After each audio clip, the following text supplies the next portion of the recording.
Everyone, मैं आशा करती हूँ कि आप सभी स्वस्थ होंगे, मस्त होंगे। तो चलिए हम लोग सीटेट का कुछ क्वेश्चन कर लेते हैं। जैसा कि आप सभी जानते हैं कि अभी अभी सीटेट का एग्ज़ाम ख़त्म हुआ है, तो दिसंबर में सीटेट फिर से होगा, तो इसके लिए तैयारी अभी से शुरू कर देते हैं। तो चलिए हम लोग सीटीपी के कुछ क्वेश्चन कर लेते हैं। सीटेट में किस टाइप का क्वेश्चन आता है। तो हमारा पहला क्वेश्चन है, निम्न में से कौन सा कथन अधिगम के बारे में सही नहीं है। क्या पूछा है, क्वेश्चन में निगेटिव सेंस में पूछा है, तो हमारा आंसर भी हमेशा निगेटिव सेंस में ही होगा। तो चलिए देखते हैं क्या होगा। अधिगम में अपने आसपास के परिवेश के साथ अंतःक्रिया शामिल होता है, तो बिल्कुल भी सही ऑप्शन है। अधिगम हमेशा अपने आसपास से ही यानी कि सोशल से ही होता है। फिर ऑप्शन नंबर 2 पूछा है, अधिगम एक सक्रिय प्रक्रिया है, तो अधिगम बिल्कुल भी सक्रिय प्रक्रिया है। यहाँ पे अधिगम जब भी बच्चा करता है यानी लर्निंग जब भी बच्चा करता है तो वो हमेशा एक्टिव रहता है। क्या रहता है, एक्टिव रहता है। तो ये ऑप्शन बिल्कुल भी सही है। यहाँ पे निगेटिव पूछा है तो निगेटिव सेंस में ही आंसर देंगे। 3 नंबर में पूछा है, अधिगम व्यक्तिगत कारकों से प्रभावित होता है, तो बिल्कुल सही बात है। अधिगम जो होता है ये हमेशा व्यक्तिगत कारक से प्रभावित होता है। जो अधिगम यानी लर्निंग है वो उसका 3 फैक्टर होता है, व्यक्तिगत, वातावरण और टीचिंग। ये 3 फैक्टर महत्वपूर्ण होता है।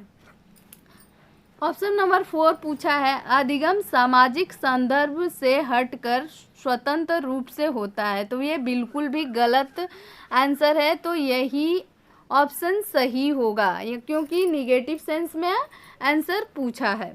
क्योंकि अधिगम जो होता है बेटा हमेशा सामाजिक संदर्भ में ही होता है, अधिगम समाज से हटकर नहीं होता है।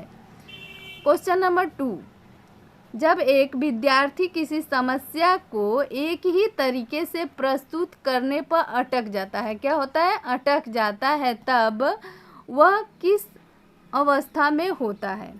तो यहाँ पे पूछा है किस अवस्था में होता है। विद्यार्थी जब भी अटक जाता है यानी कि अटकना कभी भी सही नहीं होता है। रिजिड, अटकना का मतलब होता है रिजिड। रिजिड कभी भी सही नहीं होता है, गलत होता है। मतलब कि गलत पूछा है, इसका आंसर भी निगेटिव ही होगा।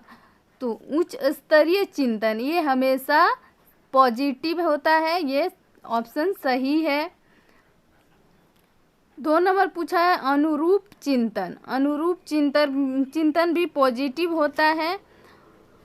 ऑप्शन नंबर 3 पूछा है, फंक्शनल फिक्सनेस यानी कि प्रक्रियात्मक चिंतन। ये फिक्सनेस जो होता है वो हमेशा गलत होता है। फिक्सनेस क्या होगा, ये ऑप्शन नंबर गलत, ऑप्शन 3 गलत होगा। यानी कि गलत पूछा है तो गलत सेंस में ही, निगेटिव सेंस में ही आंसर देना है, तो ये गलत होगा। तो चलिए नेक्स्ट देख लेते हैं क्या है, प्रक्रिया का समुच्चय। प्रक्रिया का समुच्चय यानी कि रिस्पॉन्स सेट। रिस्पॉन्स सेट हमेशा सही होता है। तो आज के लिए इतना ही।